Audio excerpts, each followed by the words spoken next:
ou Derrite pode ser vice-presidente da República? Por que não? Por quê? Porque Derrite diminuiu a bandidagem, a criminalidade. Não. Os São assassinatos. homicídios por milhares. Mortes por homicídio. Melhor que os Estados Unidos. Você tem uma tabela. Hoje, São Paulo, você sabe que ele está lá. O UOL desce o pau nele. Ah, mas é sempre. O universo odeia. Ah, não, lá vem ele. Era da rota. Pega vídeo antigo. Pega vídeo antigo. Pega. Porque era o cara da rota. Era o cara da rua. O cara que tava lá na rua, tal, não sei o quê, quando ele começou. Aí o que acontece? Ele foi subindo. Opa. Virou deputado. Fez a lei Da saidinha. Lei da saidinha. O único que foi lá e levantou. Foi lá, fez a lei da saidinha, brigou, não sei o quê. Aí o Tarcísio entrou. Quando o Tarcísio entra, ele fala, ó, vem pra cá e seja o meu secretário. Boa. E aí? Tá lá de secretário. Aí o que acontece? Politicamente, vai se fortalecendo. E aí? Sim. Aí... A turma falou o que dele? Popularidade lá em cima. Isso, redes sociais Humildade bombando. continua no Cortes na 1 internet. milhão nas redes sociais. Cortes disparados. Muitos cortes. Violento. A polícia violenta, né? O homem tá aí, hein? Esse é o homem, hein? O homem tá on. Esse é o homem. Ele e o Melo acabaram com a Cracolândia. Acabaram? Acabaram? Tem mais Cracolândia. Aí eles falam, não, mas isso aí ficou... Tá espalhado. Isso tá espalhado, isso espalhou. Não, eu quero saber o seguinte. Quem é que acabou com a Cracolândia? Isso aí. Esse homem que aí está. Você lembra, né, Derrite? Quantos prefeitos prometeram? Quantos? Você lembra do Calcinha? Deixa comigo. Inteligência, tecnologia. Eu tenho inteligência, Shanghai. A Soninha, coitada. A Soninha foi humilhada. A Soninha. Ai. Demitiu na selfie. Ela roubou. Você lembra? A população lembra. Mas você está aqui para responder uma pergunta agora que eu vou fazer para você. E eu sei que você é um homem agora que está com... Por que a canhota... Por que a esquerda, ela quer que o Irã tenha armas nucleares e não quer que a gente tenha uma garrucha em casa? Boa pergunta. Você pode me responder isso, já que você é o homem que baixou a criminalidade? Por que a esquerda tem esse pensamento com a gente? A esquerda ela é controversa por natureza no Brasil, né? Eles defendem regimes ditatoriais que exterminaram minorias, população de outros países, gays, enfim. Mas aqui eles tentam imputar uma espécie de sentimento contrário a essas minorias da direita, enfim. São controversos por natureza. Esse conflito internacional é muito sério a partir do momento que, desde a Segunda Guerra Mundial, existem as bombas nucleares na mão de estados, de países que possam usar de forma exacerbada. Isso pode ser uma crise para o mundo, né? Como já está tendo essa ameaça. Eu torço pela paz do mundo, torço pela paz nos países em conflito e principalmente aqui no nosso país. Mas você acha que ele estava falando, o Trump estava falando, para você ter paz, você precisa ser enérgico, sem dúvida. Você precisa ser duro. Você acha que a lei aqui no Brasil é muito folgada? Por isso que tem tanta bandidagem? Fazendo um paralelo com a nossa realidade de segurança pública, o ser humano, mas no caso aqui o criminoso, ele só respeita aquilo que ele teme. Então nós temos duas opções. Eu gostaria, e trabalho, isso é um propósito de vida que eu tenho, que no Brasil, no futuro, seja ele próximo, médio ou bem futuro, o criminoso ele vai ter medo de cometer um crime porque ele tem medo da lei. Hoje em dia ele dá risada da lei. Eu vou dar um exemplo agora que aconteceu no feriado do dia 19, agora, no feriado prolongado. A Polícia Militar prendeu um criminoso, um traficante na região central, com porções de cocaína, crack, aquela quantia de dinheiro trocado que ele havia comercializado as drogas. Prendeu em flagrante dia 19, dia 20, audiência de custódia, ele foi liberado. No dia 21, a Polícia Militar prendeu o mesmo traficante, novamente com droga. Então, o criminoso ele dá risada da lei. Então, o ser humano só respeita aquilo que ele teme. Eu prefiro que o criminoso ele tema o rigor da lei do que temer uma ação mais enérgica da própria força policial. E no final das contas, eles acabam respeitando a polícia, porque a polícia age de maneira, claro, sempre dentro dos limites da lei, de maneira proporcional. É isso que a gente preza para que aconteça, mas ele não tem medo de ser preso mais do E criminoso. aí, Derrite, tem uma coisa que a gente já conversou, isso que é uma coisa é o policiamento, né? Fazer uma varredura, fazer uma presença ostensiva, como a polícia tem feito aqui na Paulista, aumentou bastante isso. Mas outra coisa é o que a gente chama de economia do crime, que é a lógica até que ponto o crime compensa ou não. Exato. Não que o cara que é criminoso vai mudar de profissão, mas ele vai fazer certas escolhas. Então, eu lembro que em determinados momentos da história, acho que década de 80 e 90, tinha muitos sequestros aqui no Brasil. Provavelmente porque a lei fazia com que a pena não fosse tão dura. Com a mudança, a gente teve uma migração.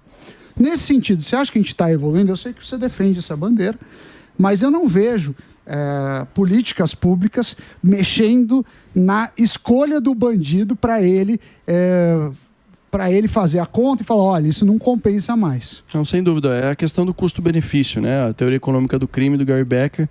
E a gente tem que inviabilizar a atividade econômica que o crime gera. Hoje, entre aspas, né, fazendo um paralelo, investir na carreira criminosa é muito compensador para o criminoso. Tem até plano sim, tem uma questão, de ascensão de cargo. Tem uma questão de caráter, que só vai entrar na vida delituosa quem tem um... Mas até aqueles que têm um baixo nível cultural, de maneira empírica, ele fala assim, não, se eu for preso e ficar 10 anos preso sem benefício nenhum, não compensa. É melhor eu arrumar um emprego, nem que eu ganhe pouco, nem que seja na informalidade, do que eu ficar 10, 12 anos preso. E quando esse indivíduo é preso... E aí sim tem que haver uma mudança e falar um pouco do sistema prisional. Quando preso, o Estado tem que fornecer condições para o criminoso sair melhor do que ele entrou. Porque senão o prejuízo é para a sociedade. O cara fica lá 10 anos preso. Se ele não aprendeu nada nesse meio tempo, não aprendeu uma profissão, não trabalhou, não fez uma poupança ali que seja, não no sentido literal da poupança, mas não conseguiu ajudar a sua família, obviamente ele vai voltar para a vida do crime. Então o Estado tem que ensinar uma profissão, obrigar ele a trabalhar ocupamente para ele desistir dessa opção da vida delituosa quando ele voltar para a sociedade. Porque o cara volta pior do que ele entrou. E o que prova isso... se volta pior ou não, mas um dado aqui no estado de São Paulo, 69% dos criminosos voltam a delinquir. O índice de reincidência criminal é de quase 70%. E é um fluxo, assim, gigantesco. Um outro exemplo, lei do fim das saídas temporárias, né? 14.434. Nós aprovamos o fim da saída temporária e quando nós perdemos nessa interpretação judicial, só vale para quem cometeu o crime a partir da sanção da lei, que foi 12 de abril de 24. Muita gente ficou desanimada, mas agora, nessa última saída, que acabou hoje, inclusive, nós já vimos um número muito menor de detentos saindo nas saídas temporárias. Por quê? Como o sistema prisional é uma porta giratória, ele fica pouco tempo preso no sistema fechado, evolui para o regime semiaberto também, fica pouco tempo e já é posto no regime aberto, os criminosos que foram presos há 1 ano atrás, que já estão no regime semiaberto, já não tiveram direito à saída temporária. Então, no prazo de 2, 3 anos, a gente vai ter cada vez menos criminosos, menos detentos saindo no período da saída temporária, porque já vai estar em vigor a nova lei. Seria um trabalho de longo prazo, né? Médio prazo, eu diria. Médio prazo. E agora o que o Estado, de forma geral, quando eu falo Estado, todos os poderes, no meu ponto de vista, tem que agir em conjunto. Tem que encarecer o custo do crime para que o crime não seja uma atividade econômica rentável no país. Então, mas aí os caras vão tomando o território. Diz que eles tomam 12%. Diz que 12% do território hoje já está na mão das milícias, das facções. 12%. É muita coisa, né? Isso é uma coisa. O Moro teve aqui, e a gente estava falando, não, aqui no Brasil jamais. Isso foi... A gente fica com essa conversa de que o Brasil não vai acontecer. E já está acontecendo. Hoje em dia já não é mais nem tráfico de droga. É o cara controlar o business a água, é outro. Ele controla o gás, ele controla... Internet. Internacional, né? A internet. Não. O cara controla a região. Assim como a milícia sempre fez. Não. Né? Então, hoje em dia, você tem que pagar pedágio para território. Facções, elas não estão mais preocupadas em... No Rio de Janeiro dizem que tem o CVNet, que é do Comando Vermelho Net. Então é complicado ficar falando de outro estado, mas aqui eu fui duramente criticado no início da gestão, no ano passado, por conta das operações, Operação Escudo, Operação Verão na Baixada Santista, mas nós estávamos caminhando para esse rumo. No Guarujá. Guarujá e Santos. Nós tivemos 27 barricadas que foram desmobilizadas na Baixada Santista. 27. Teve policial nosso do BAEP de Santos que foi para o Rio de Janeiro, lá no BOP, fazer curso de operar retroescavadeira para desmobilizar a barricada. Nós prendemos mais de 1.400 criminosos na Baixada Santista, apreendemos mais de 3,5 toneladas de drogas em 40 dias de operação, Emílio. Foram mais de 230 armas, sendo das quais mais de 100 fuzis. Então, ou a gente agia e de fato, impunha ali um prejuízo para o crime organizado, demonstrando a mudança de comportamento do Estado de São Paulo, ou daqui 20, 30 anos a gente ia ter esse domínio do território, que em São Paulo a gente não permite que aconteça. Ô Derrite, o senhor vem aqui, o Nico também, e sempre falam dessa questão de a Obrigado polícia pelo senhor, aprende. hein? Agora me senti até... Educado, só? né? Mas isso é normal, Senhor isso é Derrite. educação. Aham. Cabelo branco. Porque aí a polícia prende, a justiça solta. Né? O Nico também fala bastante aqui, te vê lá no Instagram de vocês ali, todos esses casos. Falta o quê? A população ser mais enérgica, se mobilizar, pedir uma manifestação para que a Câmara dos Deputados e os outros poderes comecem a olhar o pedido da população, porque se você for perguntar aqui, todo mundo aqui na rua quer a lei mais dura para aquele que comete crime, para aquele que sequestra, aquele que mata. Então, falta a população ser mais enérgica nisso, de fazer uma manifestação para tentar mergulhar, para a gente deixar, tentar evitar de ser um narco-estado? Acho que sim, falta sim a população, mas não dá para a gente esperar também a população. O Brasil, nós vivemos uma democracia. Só que se a gente perguntar agora na Avenida Paulista, para cada 10 pessoas que passarem, quem ela votou para deputado federal, isso estudo científico, tá? 7 não vão lembrar. E no meu ponto de vista, a eleição mais importante que tem é do Congresso Nacional. Porque o brasileiro, ele vota no presidente da República, no governador, para ser o salvador da pátria, mas quem decide realmente o que acontece é o Congresso Nacional. Nós vivemos num presidencialismo de coalizão e hoje em dia cada vez mais o Poder Executivo depende do Congresso Nacional. O que eu acho que precisa é alguém que levantar essa bandeira lá e falar, gente, isso aqui é importante. Quando eu falei com o Arthur Lira, na época ele era presidente, para pautar o tema do fim da saída temporária de preso, ele falou, mas isso não vai passar nunca, não tem chance de passar. Eu falei, presidente, só tem um jeito de saber. Então eu preciso do seu compromisso para pautar. E aí quando pautou, aí a população vem. Eu não posso dar essa responsabilidade para a população, a responsabilidade é nossa, os políticos eleitos. Claro, eu afastado cuidando da secretaria, eu não consigo ter o mesmo poder de articulação que eu tinha no exercício do mandato. Mas a gente tem que cobrar dos parlamentares, dos deputados, senadores, para que a pauta, a bandeira de segurança pública, seja prioridade de fato no Congresso. Eu tenho cobrado isso bastante, inclusive do presidente Hugo Motto, falo com ele sobre isso, a população não aguenta mais. É inadmissível a polícia prender 10, 15, 30, 40 vezes o mesmo criminoso por crime grave. E não adianta. O que é mais importante do que isso hoje em dia? Por isso... Mas o Mota também não pautou os velhinhos. Os velhinhos ninguém fala, deixou né? arquivado, né? Do INSS. Quando foi para... Inclusive, o Nicolas Ferreira trouxe a pauta e ele também está tomando uísque, mas depois a gente vai saber por quê. Eu queria saber uma pergunta relacionada ao Senado. Justamente porque a gente estava falando do consórcio midiático e saiu uma notícia que eu acho que foi muito maldosa, falando que você tem uma desavença com o Tarcísio. Como se ele estivesse te mandando embora. A notícia, ela foi dessa forma. Eles têm. Não foi? Tem um pouco. Tem? Tem. Não sei se pode ser uma Tem vaidade, pouco. um quer ser governador, outro tem presidente. Um tem um pouco. Tem? Me parece que existe um alinhamento estratégico, tem um pouco, né? Na inteligência só. da polícia. Bom, então existe uma relação conflituosa entre você e Tarcísio? Imagina. Ou a imprensa plantou isso novamente? E qual é a pretensão política para o Senado? Eu não gosto nem de falar assim o termo genérico imprensa. Foi um jornalista da Folha de São Paulo que fez uma matéria sem pé nem cabeça lá, dizendo fontes, não sei da onde. Tá te mandando embora. Ele vai ganhar Falou que eu sairia antes. o troféu Catanhede. Como é Catanhede? Como é que ela chama lá? Ele era Catanheira. Isso não, o Catanheira. Vai ganhar o troféu da Catanhede. Prêmio Prêmio Catanhede. É o míssil do Irã que você ganha. Pois é, aí eu fiz um vídeo desmentindo essa matéria e no próprio vídeo o governador faz um comentário elogiando. Então não tem... infelizmente, uma parte da imprensa está cada vez com menos credibilidade, né, nas matérias que acabam... Como vocês mencionaram aqui, como os indicadores criminais, graças a Deus, é o trabalho dos policiais civis, militares, técnicos científicos em São Paulo, estão tendo resultado, estão tendo um processo de evolução, reduzindo. Nós estamos aqui de janeiro a abril desse ano, esse primeiro quadrimestre, a menor taxa de homicídios da história, a menor taxa de latrocínio da história, a menor taxa de roubos em geral e a menor taxa de roubos de veículos. Então, para a imprensa não falar isso daí, como está tendo os dados e evidências comprovam que o trabalho está tendo resultado, aí fica inventando atrito político. Mas agora se o governador estiver contente, ele não precisa esperar para dezembro, né? Ele pode chegar e falar, Derrite, eu quero te trocar, que é prerrogativa dele, é governador do estado. Então, Ô, Derrite. Mas é um movimento político. Desculpa, só para finalizar. Eu acho que o objetivo foi tentar criar uma certa polêmica, enfim. Eu sou muito tranquilo. Acho que Deus já me deu muito mais do que eu esperava. Meu sonho era ser oficial da Polícia Militar. Eu conquistei esse sonho, era trabalhar na rota. Mas você não queria ser, né? Ou você queria ser? Você Político? queria ser político, é? Não, nunca pensei. Mas também depois que eu entrei, eu peguei gosto. Gostou. Eu adoro o que eu faço. Não só na secretaria, principalmente no Congresso. Mas quem que convenceu você? Uma série de pessoas. O primeiro programa do Pânico que eu participei, inclusive, foi com o finado senador Major Olímpio. Participei com ele. Ele foi uma das pessoas que mais me incentivou. Era um cara muito inteligente, falou, pô, você tem que vir pra política, você tem visibilidade. Eu fiz faculdade de Direito, depois da Academia do Barro Branco, continuei estudando, enfim.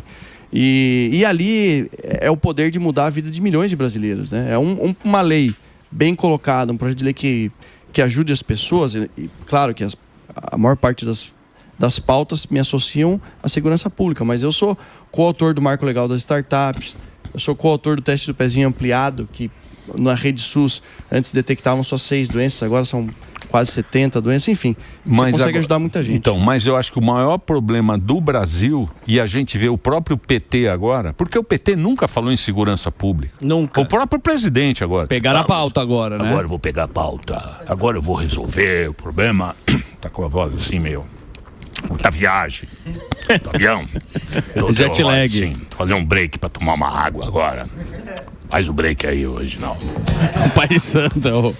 Ele tem essa voz agora, né? Nereu. Preto velho. Então você vê que o próprio PT já não tá mais com aquele gentileza com os bandidos, né? Não tem mais Cervejinha gentileza pro celular. Não tem mais gentileza com os bandidos. Por quê? Porque eles sacaram que agora a população, mas a população sempre foi a maior preocupação do brasileiro, foi a segurança pública. Você não concorda? Eu tenho certeza, tanto é que a mudança de postura do discurso, o próprio presidente, que há pouco tempo atrás falou que o coitado que só rouba rouba o celular para comprar uma cervejinha, depois mudou a declaração. O atual ministro que falou da questão que o problema é que a polícia prende mal e o judiciário é obrigado a soltar, se retratou também. Acho que o tema de segurança pública tem que ser um tema tratado livre de ideologia. A segurança pública é um tema suprapartidário. O criminoso, quando põe um revólver na cabeça de uma vítima no ponto de ônibus, não pergunta se votou no Bolsonaro ou no Lula. Ele vai roubar o celular. Então, mas o problema é que os caras pegam a polícia como opressor e o bandido como oprimido. Aí, meu amigo...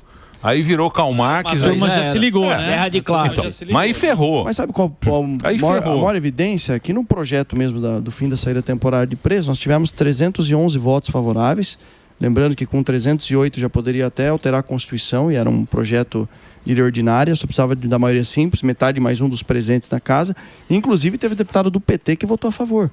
Então isso é um indício de que o Congresso Nacional caminha para aprovar projetos para encarecer o custo do crime, para inviabilizar a atividade criminosa no Brasil. Não tem outro caminho. É inadmissível, é desarrazoado pensar num cara que é preso 14, 15 vezes pela polícia, e a polícia vai chegar num limite. A gente não vai conseguir colocar uma viatura em cada esquina. Desde o início da gestão até agora, inclusive essas imagens que estão passando aí, foi a formatura de soldados esse mês, mais 1.825 soldados formados. Tem mais 2.554 em formação, concurso da Polícia Civil de 3.500. Nós estamos recompondo o efetivo das polícias, investindo em tecnologia, mas vai chegar uma hora que está no limite. Se a lei não mudar, a gente não vai conseguir melhorar e deixar o Brasil do jeito que a gente deseja. Bonita. Não, lá vem o delegado. Secretário, como uma pergunta pro senhor que a gente... Ele quer ser delegado. Delegado Boquinha. Dá tempo ainda, hein? Guarda... Ô, secretário, tudo que querem fazer é manchar a imagem da polícia, né? Você vê o esforço com vídeos, mesmo vídeo antigo, com agressões e coisa e tal, que eu acredito que aqueles cometeram vão ser punidos. Agora tem vídeo circulando da Polícia Militar pegando o trabalhador, aquele ambulante, senhoras de idade ambulantes, e tomando carrinho e coisa e tal. Isso tá errado também. Então, isso é papel ambulante, da Polícia Militar? Não dá para colocar fiscais da prefeitura justamente para não ter esses vídeos e não manchar essa imagem da polícia? Eu recebi também, eu vi as imagens. A gente lamenta muito o que aconteceu. Daquela japonesa, né? Eu vi uma senhora e o policial, isso. A corregedora da Polícia Militar vai tomar as providências, já está tomando as providências cabíveis, enfim. Agora tem alguns problemas que estão correlatos numa questão como essa. Primeiro, o policial está ali não porque ele quer, ele está na folga dele, na atividade delegada. Justamente porque chama atividade delegada, que o município delega essa função para o Estado na figura do policial. de fato, a polícia, no meu ponto de vista, tem que prender criminoso, combater o crime, evitar que o roubo aconteça, combater o crime organizado. Se a pessoa está trabalhando ali de maneira informal, muitas vezes não resta outra opção para aquela pessoa. Agora tem o outro lado também. A lei não permite. Está acontecendo na cara do policial. Se o policial não toma providência, ele está prevaricando, em tese cometendo crime. Eu acho que a questão nesse caso específico é a maneira como foi feito. Isso não dá para admitir alguém chutar um carrinho numa pessoa que está trabalhando, ainda mais uma senhora. Não oferece risco nenhum. E ainda mais uma senhora de idade, exatamente. Então, lamentável, a gente não espera uma postura como essa de nenhum policial. Vocês estão com uma sensação de segurança pública um pouco diferente da minha, com todo respeito, e o trabalho seu é fantástico. Mas está tendo muito assalto. O que a gente falou aqui na Paulista, beleza. Agora, assalto, inclusive, em residências. Inclusive, seu apartamento faz tempo, né? Você mora num condomínio, teve um assalto no seu condomínio que... Teve um furto. Teve um furto, veículo, né? Conseguiram pegar lá a turma. Mas não estão assaltando muito residência, clonagem? A gente até estava discutindo isso daqui. Então, isso aí que você está falando, eu entendo perfeitamente, chama percepção de segurança pública. Então, qual é a percepção que está na cabeça das pessoas? Pô, tá tendo muito assalto, etc e tal. Os crimes estão acontecendo, não acabaram e não vão deixar de acontecer enquanto não tiver uma verdadeira reestruturação e reforma do sistema de justiça criminal. Perfeito. E quando eu falei que a gente tem muito que aprender com El Salvador, eu fui criticado, mas temos muito que aprender mesmo, porque eu defendo uma rigidez no combate ao crime. Claro, claro. Né? Respeitando os direitos fundamentais, mas uma ação... Agora, qual é o parâmetro para eu saber se está tendo muito assalto ou pouco assalto? São os dados e evidências. E os números não refletem... Melhoraram. Não, estão em constante evolução. Como eu mencionei, é o menor número de roubos da história, de homicídios da história, de latrocínios e roubos de veículos. Roubo de carga é 27%. Só que quando você liga a televisão e só vai lá, roubou, e quando tem uma cena, um caso que aconteceu de roubo, de latrocínio, fica sendo repetida 10, 15 vezes, isso ajuda a formular a percepção de insegurança pública na população. Em São Paulo, eu não me lembro de nenhum crime que ganhou repercussão que a Polícia Civil não elucidou. Não prendeu os criminosos, não foi atrás. O mais polêmico foi da Manhinha, né? Manhinha do crime, que é do caso do ciclista. A Manhinha já estava presa muitas vezes também. Então, mesma história da saidinha, né? É o caso do Vitor Medrado, que foi vítima. Ela já havia sido condenada 2 outras ocasiões, e uma delas por organização criminosa, receptação e porte ilegal de armas. Na prisão dela, 3 armas de fogo, uma bag de entregador de ela aplicativo. ajudava, né? Ela financiava praticamente as atividades delituosas. Então, o que eu vejo, os números estão caindo, e o que a gente precisa melhorar muito é a percepção de segurança pública. Como que a gente faz isso? Tecnologia, aumento do efetivo e aumento de viaturas nas ruas. A Paulista dá esse sentimento. Não só a Paulista, a região central de forma geral, e o centro expandido, que a Paulista compreende o centro expandido, nós estamos em 23 meses de queda constante dos indicadores. E agora, com essa formatura de 1.825 policiais, eles foram espalhados em todo o estado. Tem uma outra política pública de reincorporar os veteranos para a administração e liberar o policial da administração para a rua. Começou agora também. Entre outras iniciativas nossas para melhorar ferramentas a percepção. Tecnológicas, também com o Google, né? Vocês estão fazendo uma parceria. Cara, essa do Google, Emílio, é espetacular. Eu vi. O que acontece? O Google desenvolveu uma parceria, um aplicativo que vai no terminal, no tablet das viaturas. Então, a pessoa que acionar a polícia militar e falar o número, o DDD mais o número, ela apaga todos os dados imediatamente do celular. Então, pensando em alguém que furta ou rouba o aparelho para fazer transferência via Pix, já não vai mais conseguir, porque com um simples toque no aplicativo, bloqueou, não tem mais dado. É como se estivesse comprando na loja celular novo, não tem dado nenhum ali da vítima. Segundo ponto, a Google, em parceria com a Central de Operações da Polícia Militar, pega a localização desse aparelho celular e passa para as viaturas do patrulhamento. Ó, tá se deslocando, tá tentando evitar que chegue, Isso por é exemplo... uma boa, né? Legal. Um golaço. Que é o que diminuiu o assalto de carro, foi também entrar nos desmanches, acabar com os desmanches, né? A operação. Isso aí que diminuiu muito o assalto raiz, de veículo e tal, porque eles bateram no desmanche. Mas agora esses números, né? Porque São Paulo hoje, eu não sei qual é o número por 100 mil de homicídio, é 5? 5 alguma coisa, não é isso? O ano passado, o Ministério da Justiça fez um levantamento, o último número é 5,64. 5,64. Eu acho que Bahia deve ser o maior, deve ser 60, quase 60. É um pouco menos, acho que 40 e pouco, se eu não me engano. 40? Quanto que é? Por 100 mil habitantes. Por 100 mil habitantes, que é um número... A média do Brasil é cerca de 18, 19. E os estados que... Isso comparado ao número de homicídios por 100 mil habitantes. Esse indicador é utilizado internacionalmente como um comparativo um dado como comparativo em termos de segurança pública, porque homicídio é bem maior a vida. Nós conseguimos bater o recorde em 23, o recorde em 2024 de número de homicídios por 100 mil habitantes. O nosso estudo de 2023 foi 6,4, os Estados Unidos é 6,8 por 100 mil habitantes de número de homicídios. Então, isso significa dizer que alguns estados do país, do próprio Brasil, a chance de alguém morrer é 3, 4, 5 vezes maior do que aqui no estado de São Paulo. Então, até um economista famoso, o Ricardo Amorim, fez um vídeo falando sobre isso, mas usando dados, evidências, dados científicos para fazer essa comparação com percepção de segurança pública. Isso é um número bom, né, Derriti? Bom, é claro que tem que melhorar bastante, mas é um número ótimo. Claro, mas é um número a ser comemorado, né? Claro que sim. E por que não saiu isso? Ninguém publicou isso. Por que você acha que ninguém publica? Não, existe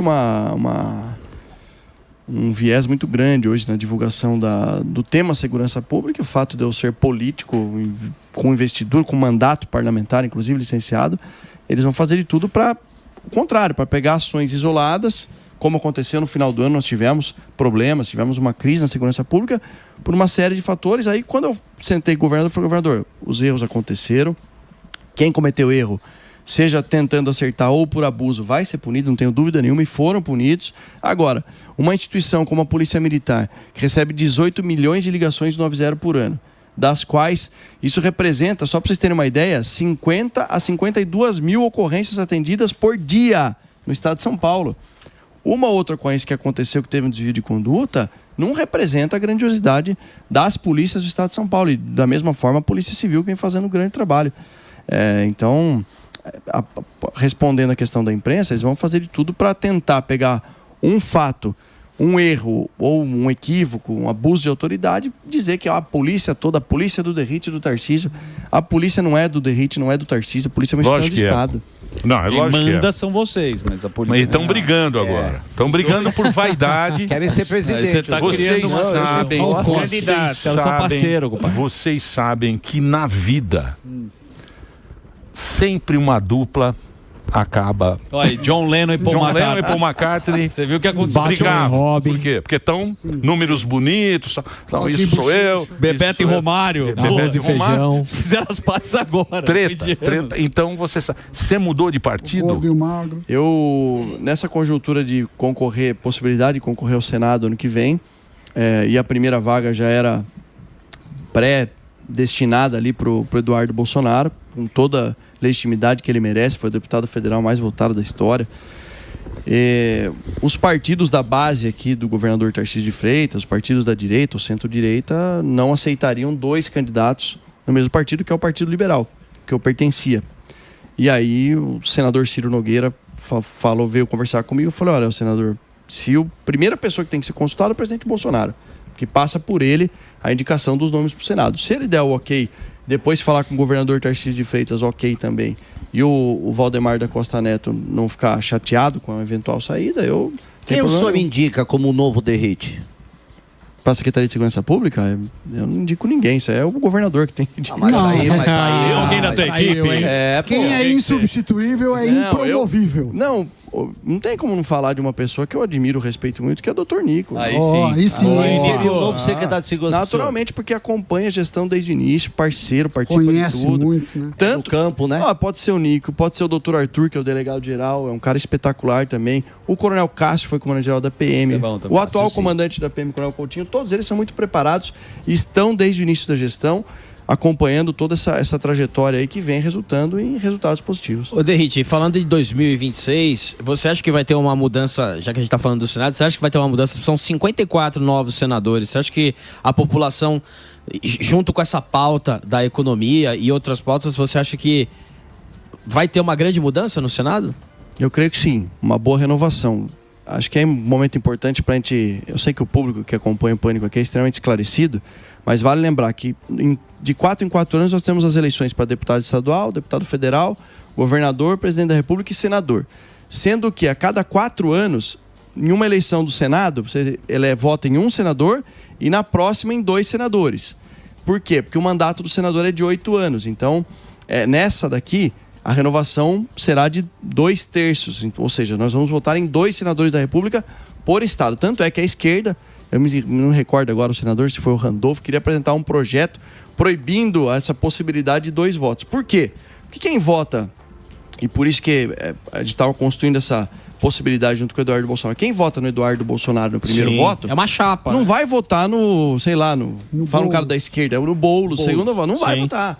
Seria... É um voto esquizofrênico, mas é possível. No Brasil é possível você votar no Boulos e no Eduardo Bolsonaro. E no Bolsonaro. É possível. É isso. Então, eu acho que nós estamos caminhando aí, principalmente com essa questão da segurança pública, que é o principal tema apontado nas pesquisas, para que a gente tenha uma boa renovação, uma possibilidade, né, de renovação do Senado, e a estratégia que eu acho que a direita tem que se unir em torno de 2 nomes, não lançar 3, 4, 5 candidatos, porque às vezes um cara acaba atrapalhando e aí elege alguém que não está alinhado, não só com essas pautas, mas com outras. Mas acho que a pauta econômica e da segurança são as principais que vão fazer a diferença. Precisa tomar cuidado com os oportunistas, aquele Marçal lá, né? O Marçal não aparece. porque fica... Porque é o seguinte, a gente tem muito anti-PT. Né? A gente conhece muita gente que é anti-PT, tá? O cara fala, eu sou anti-PT, mas o cara fala, Bolsonaro, eu vou nesse aqui. Aí aparece o oportunista e acaba levando. Melando o jogo. Sim. Mela o jogo. Mela o jogo. E não tem muita conversa lá, né, Derrite? É muito... Por isso que eu acho que tem que ter uma estratégia bem definida e a direita, em todos os estados, tem que... A direita, centro-direita, se unir e falar, são esses nomes aqui nesse estado, esse nesse estado, para a gente tentar, porque é difícil, não é uma eleição fácil, é uma eleição majoritária, então cada voto é extremamente importante, não tem a questão de puxador de votos, enfim, eu acho que bem trabalhado e fazendo um plano estratégico bom, tem tudo para que a gente tenha uma maioria no Senado sendo formada. E o Bolsonaro, você acha que vai em cana?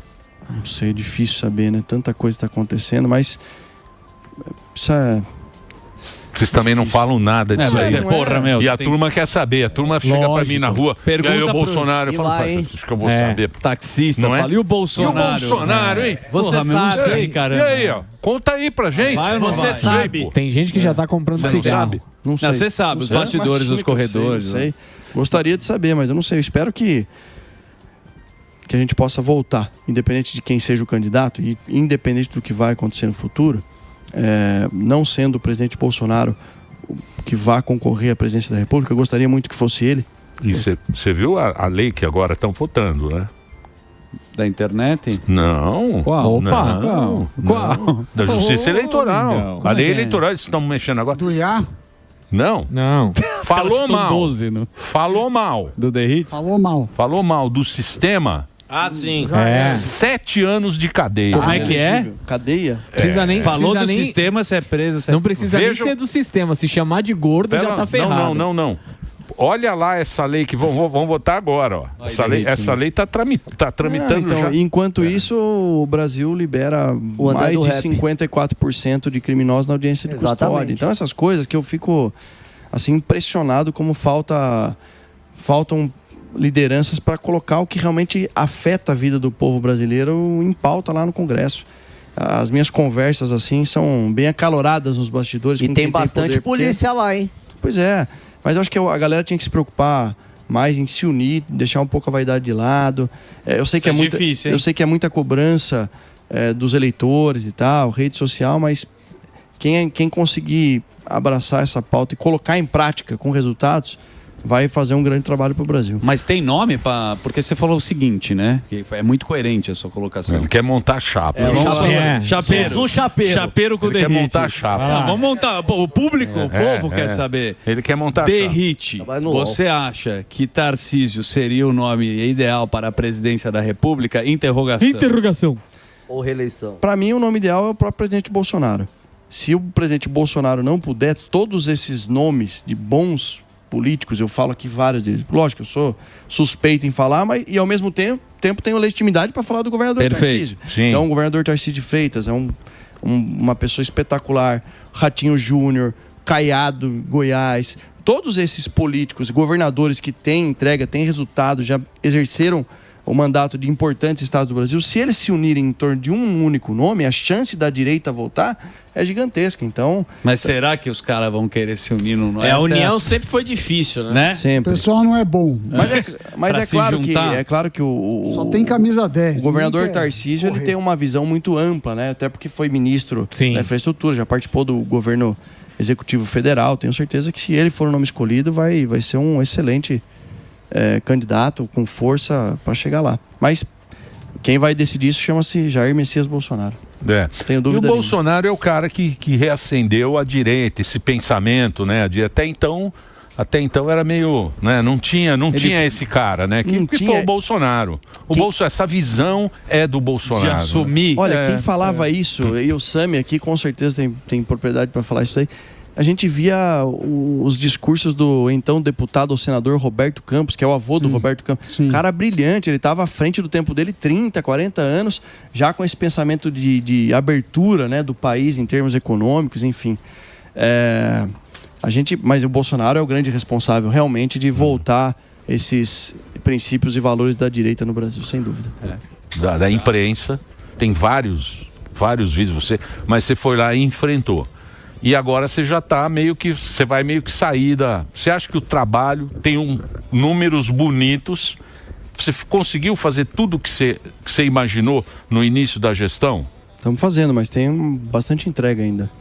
Até o final da gestão, o programa Muralha Paulista, que é o arcabouço tecnológico, está chegando em todos os municípios, vai estar todo ele conectado com a Secretaria de Segurança Pública. Então, lá em São Carlos, Praia Grande e São Paulo, são os 3 municípios que a gente chamou de projeto piloto. Indivíduo procurado pela Justiça passa numa câmera em São Carlos, é enviada a foto dele para a Secretaria e no mesmo segundo, já devolve no celular do guarda municipal, do policial militar. E com carro também, com automóvel também. Com tudo. E isso daí no segundo semestre, o nosso cronograma é implantar nos 645 Você acha que isso é a grande... Não, eu acho que o aumento de efetivo, a mudança de postura, a estratégia bem definida no combate ao crime organizado, prendendo as principais lideranças, inviabilizando a cadeia logística e impedindo a lavagem de dinheiro e, mais do que isso, revertendo o dinheiro do crime organizado, como foi o decreto que a gente instituiu aqui, tirando dinheiro do PCC para a segurança pública, para comprar viatura, mas isso já está acontecendo.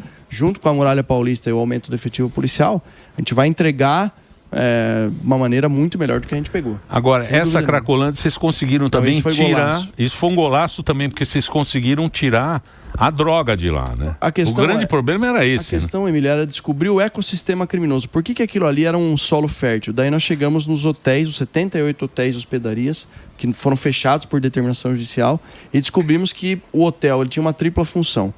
Armazenava droga, fornecia espaço para o usuário e usava o CNPJ para lavar o dinheiro do tráfico. Era perfeito. Então, 78 hotéis foram fechados.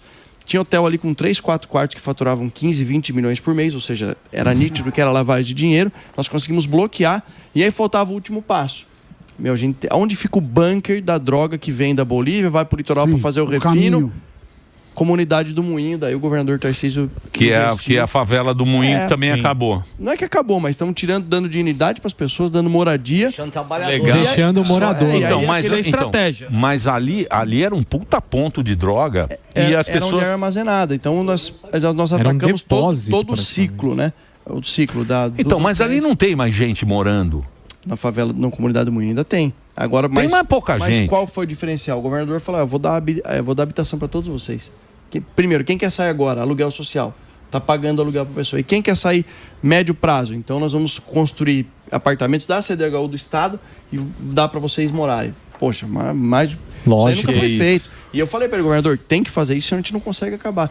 E o governador, ele tem essa grande vantagem. Como é inteligente, ele ouve todo mundo tecnicamente e demora, mas dá certo. Parabéns, viu? Parabéns. Golaço. Pelo seu trabalho. Obrigado. Você, é um cara que realmente os policiais respeitam você, a população também tem muito carinho por você, muito respeito pelo seu trabalho, pela sua seriedade. Obrigado. E boa sorte para você agora aí E não fica brigando muito. Não. Tem que baixar a bola. Fica sussa. Tem que baixar, que nem o Palmeiras. Palmeiras já chegou, vou levar esse título. Você viu que tomaram 2 lá. Os aposentados FC ali, hein? Bola no baixo. Obrigado, viu, Derrite? Obrigado a vocês pela oportunidade, prazer sempre. Ó, vou passar aqui para vocês o Derrite aqui, ó. Guilherme Derrite, nas redes sociais, ele que sempre bate um papo. Muito obrigado mais uma vez. Sempre que a gente chama, o Derrite se apresenta aqui no Pânico para trazer os números para você de todo o Brasil.